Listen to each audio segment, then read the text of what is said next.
1 child in 10 around the world is forced into work, but progress on eliminating child labour has stalled. The UN says poverty and rising living costs could create millions more child labourers. So what will it take to bring that to an end? This is Inside Story.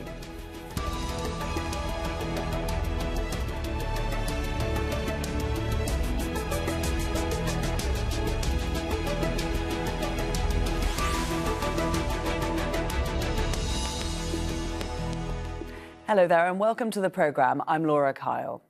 Every day, an estimated 160 million children are forced to work, often in dangerous conditions. Some are as young as 5 years old. This year's United Nations World Day Against Child Labour is calling for better social protections so parents aren't forced to send their youngsters to work. These include free education, childcare and child support payments. It's one of 6 points of action agreed last month at a International Labour Organization conference in South Africa. Delegates were told that another 9 million children could be pushed into the workforce by the end of the year. One rescued child worker from India explained how access to education helped end child labour in her village. I'm the first girl to complete class 12 exams in my community. Just like right now, there is no child doing labor in my village. There should be no child labor in any part of the world. I want to ask you a question. We kids don't have the authority to cast a vote. So should we have the authority to do child labor? Is it the children's fault that we are born in a small village, so we don't have the right to a childhood with freedom? We also want freedom. We also want the right to education. But in many countries, children have no choice but to earn a living. That's a growing concern as high inflation pushes up the cost of food, energy and housing worldwide.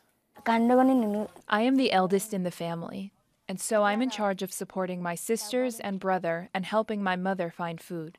In the morning, I do the chores, then I come to work to search for gold. If we find something, I buy the food, then I make the meal. School is not an option for me or any of the children here.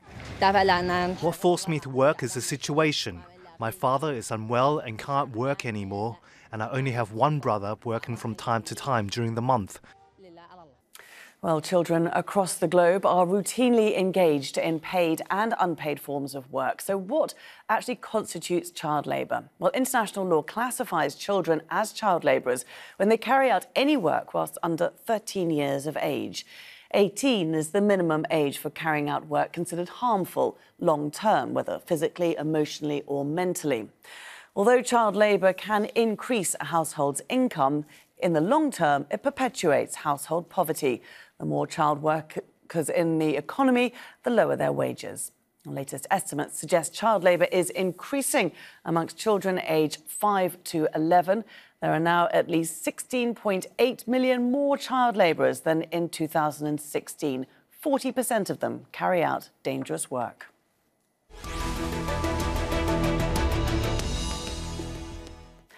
Let's bring in our guests now. And in New Delhi, we have Shantha, Sinha, founder of MV Foundation. That's a charity working on ending child labour. In New York, Stephen Blight, Global Senior Child Protection Advisor at the UN's children's agency, UNICEF. And in Dhaka, in Bangladesh, Nazma Akter, the founder of Awaj Foundation and a former child worker in the garment industry. A very warm welcome to all of you. Shantha, if I could start with you, just to give us a bit more of a broader idea as to what child labour actually means. Is it only when a child is working instead of going to school, or does it include children who might, say, work in a family shop after school or help periodically with the harvest? What does it actually involve?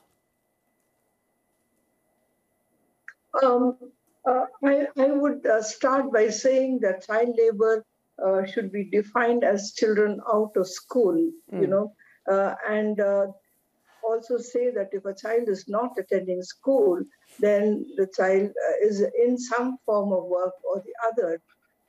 And even if she's not in some form of work today, she's going to be only part of an unskilled labour force. So I would define child labour as every child out of school. And if the child is in school, I should still think that the child before and after school hours should not be working, which is a peril to her attending school and participating in school as an equal citizen. In fact, I take a very strong stand on the matter, saying that even before and after school hours, children from marginalized, impoverished communities, the Dalits, the Adivasis, should have the leisure and childhood and should be able to build their capacities to their fullest potential. Nazma, you yourself were a child labourer. Tell us what you did and why you did it. Thank you. Why I did it, because my family is very poor and I need to support my family. That is why I started to work in the factory when age of 11. And I worked like 10 to 14 hours in a day. And it's not that very good journey or very interesting things for us. And also, you know, one of the challenges what faced, because my mother also working in the factory, and she's not earning much more than me. So that is also one of the issues, because the minimum living wage is needed for the adults and parents, because that is why sometimes they are demotivated also. And also what is we are facing in my country and also rest of the country, because children are mostly do the very unique kind of work. If I'm going to the very luxury jewelry or luxury dress, the embroidery, and also very hazardous, dangerous work, children are, their finger is very much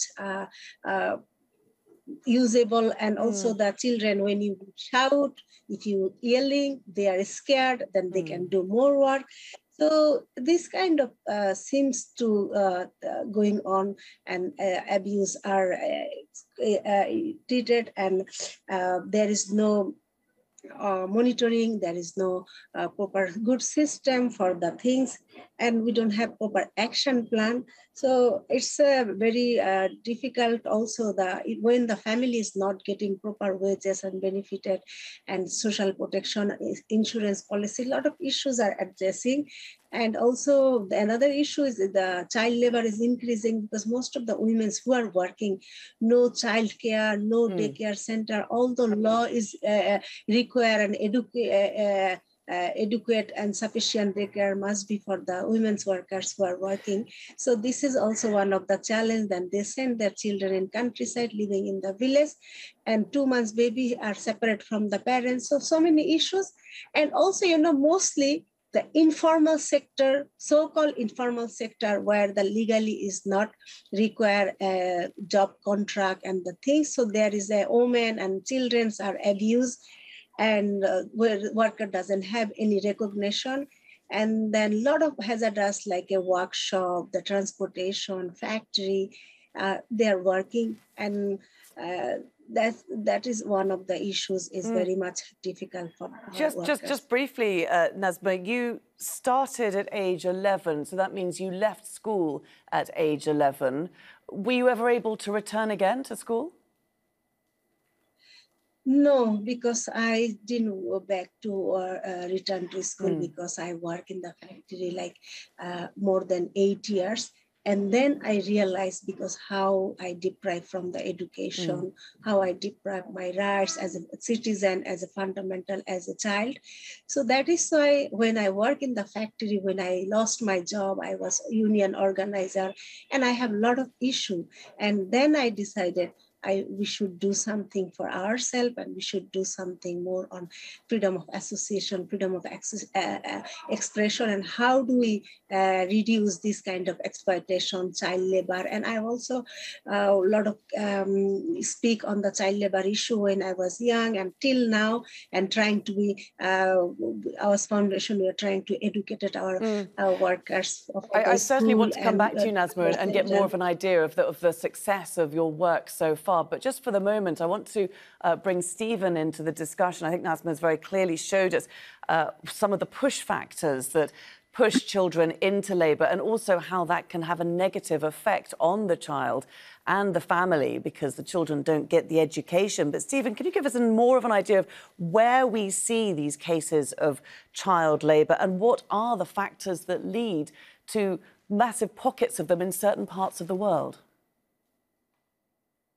Yeah, thanks for that. And I mean, one thing to keep in mind is over the last few decades, there's been a trend downwards in terms of prevalence of child labor. So there has been progress that's been made, but where that progress has stalled, what we've been pinpointing is firstly in sub-Saharan Africa, and secondly, the agricultural sector. Okay, so about of the 160 million out of or in child labor, about 86 million of those are in sub-Saharan Africa, and 70% of those in child labor are in agriculture.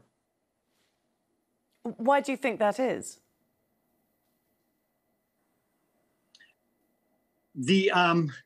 Well, in terms of the regional trends, there's a number of factors that sort of come together in sub-Saharan Africa. One is relatively high level of poverty in sub-Saharan Africa, the level of economic informality, which means that the workplaces are less regulated. Social protection systems are relatively weaker in many of the countries in that continent. Education, access to free and quality education is weaker. We also have larger growth in the younger age population in sub-Saharan Africa. And I think you mentioned before, we're seeing a big growth in the 5 to 11-year-olds in child labor. And then finally, I think issues of state fragility, crisis, conflict situations. So, I mean, all regions of the world have these that contribute to child labor, but I think there might be a greater convergence in sub-Saharan Africa, certainly when it, concerns high levels of smallholder agriculture. Okay, I certainly want to return to that point in just a moment, but just before we do, Shantha, I want to get an idea from you whether you saw a similar trend there in India, the numbers of child labourers declining, stalling after 2016, and whether you were seeing rising numbers in agriculture as well. It's entirely true that, the last decade, there has been positive results about child labor decreasing in India. And that has got to do with laws on free and compulsory education and children going to schools and a huge civil society as well as state action on the matter. But I should think that the COVID situation has pushed the clock back and children are again back in farms, back in cotton farms, back in coal mines, back in embroidery and everywhere. So in a way, I would think that there is an exacerbation of inequality and a peril to girls and their education, and more number of children are going back into work. I should like to say here just one point, that normally one would say that all this is happening because children are poor. I think all this is happening because there is state complacency and state inaction. There is just not enough infrastructure to protect children, and even the state begins to argue that children are working because they are poor.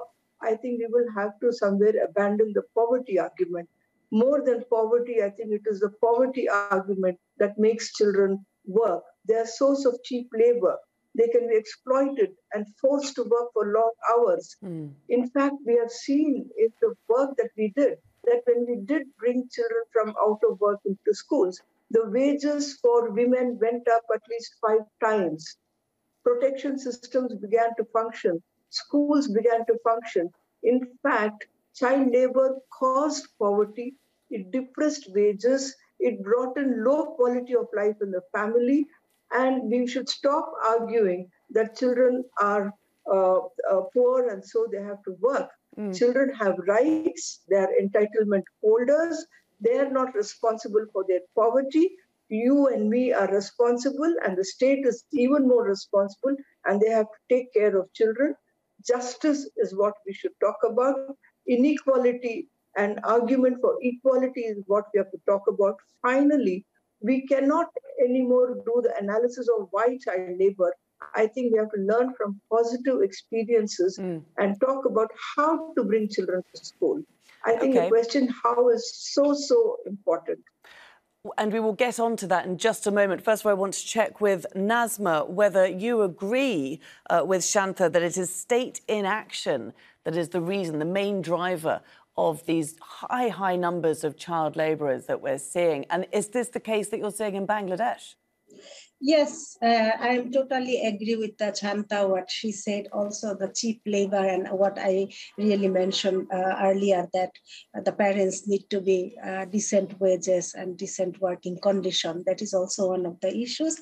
And also because the quality of education is not properly happen. But recently, the Bangladesh government is ratifying ILO Convention 138, and just in last March. But it's not only the ratification, but they need to be also action plan how they have to functionable this ratification. Even our country, the law said, if you're below age workers, you need to get 5 hours work and rest of the hour for the education and recreation. But nobody is follow is and bother. So that is why state has a lot of responsibility, the food and education and social protection and children's whatever growth, all kind of things are very much absent poor country like Bangladesh. Okay, Stephen, back in 2015, world leaders committed to ending all forms of child labour by 2025. That's 3 years away. Why have they not done it? You know, it's as Shantha, for example, mentioned. I mean, this is a rights issue.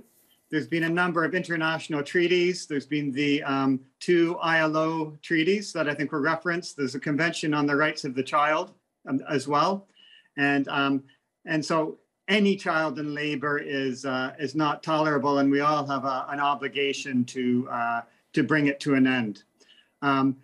Progress has been made since 2015, as mentioned, but it is stalled.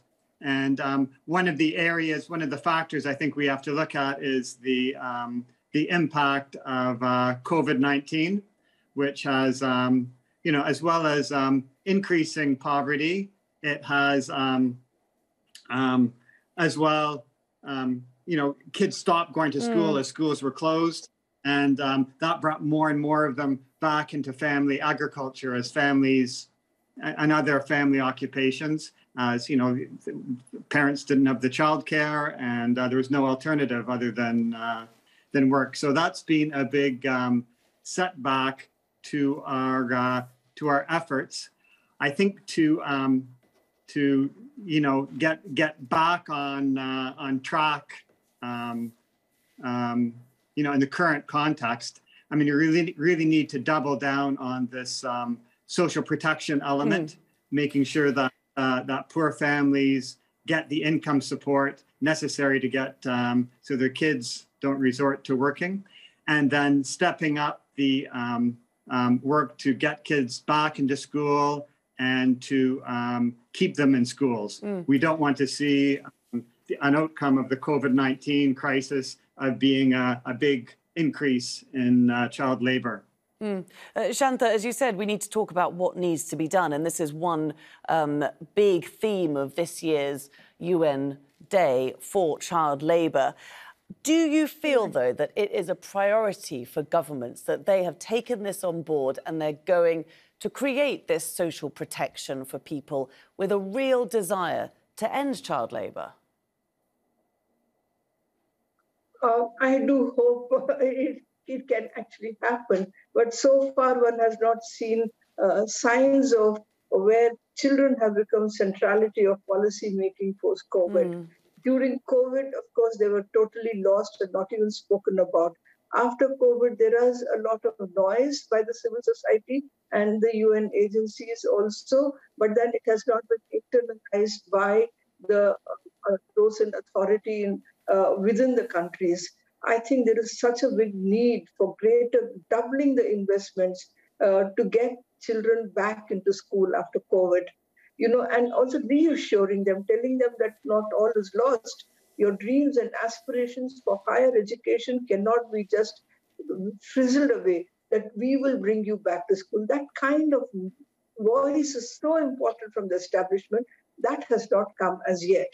I think it is so important to have both a centralized movement and a noise, and saying that, look, we care for you, get back to schools, and then making the schools ready for the loss of education, making the schools ready through bridge courses, through accelerated learning, through also talking to children about what they went through during the COVID times. Some are telling them, we are there for you. We know you went through a lot of difficulties.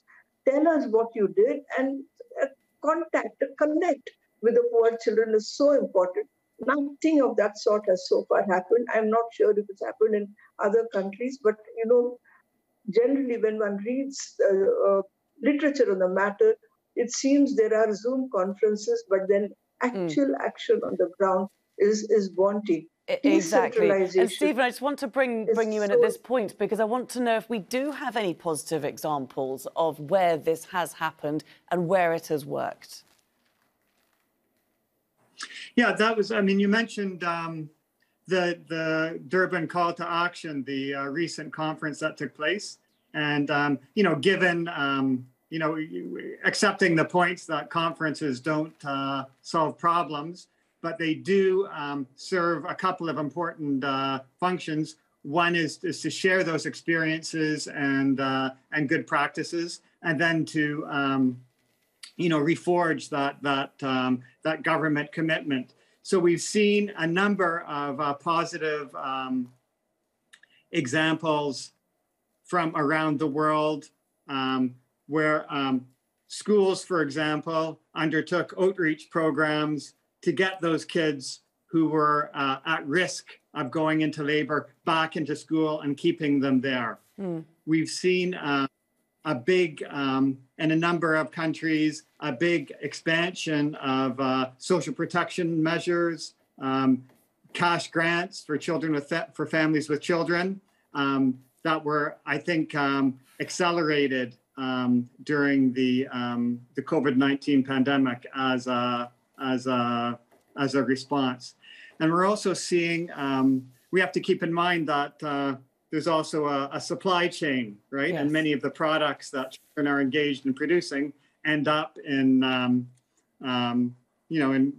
consumer societies, and responsible businesses need to have some responsibility to look at their supply chains, back to where the raw materials are sourced. Absolutely, and that just brings me on to the last point that I want to make to Nazma, because we are running a little bit out of time. But Nazma, Bangladesh is a country that's got a large number of multinationals working in it, in the garment industry. How much of this is an issue that those multinational companies should be taking on board as well as the governments of the country themselves? Thank you. Bangladesh in the ready-made garments sector in the supply chain used to be, since 90 or early 20, used to be the child labor was the threat, and 30% children was working since 90.